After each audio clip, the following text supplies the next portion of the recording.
আমি বিনয় কুমার পাল, আমার বাসা কুষ্টিয়া। আমি রংপুর ইঞ্জিনিয়ারিং কলেজের ত্রিপুলি ডিপার্টমেন্টের 8ম সেমিস্টারে অধ্যয়নরত আছি। ডিপ্লোমা কমপ্লিট করার পরে আসলে আমাদের অপশন থাকে শুধুমাত্র একটা, যেটা ডুয়েট।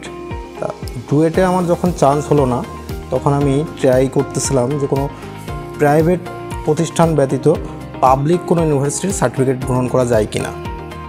সেই সুবাদে আমি গুগলে সার্চ করি যে বাংলাদেশে কোনো পাবলিক ইউনিভার্সিটি থেকে ডিপ্লোমা হোল্ডারদের বিএসসি ডিগ্রি প্রদান করা হয় কি না।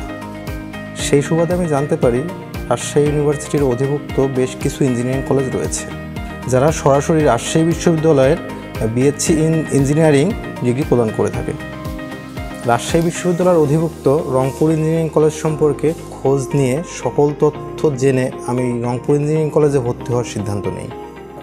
2023-24 শিক্ষাবর্ষের ভর্তি ইচ্ছুক শিক্ষার্থীদের উদ্দেশ্যে যদি বলি, সীমিত খরচ এবং মানসম্মত শিক্ষার জন্য রংপুর ইঞ্জিনিয়ারিং কলেজ একটি বেস্ট অপশন হতে পারে।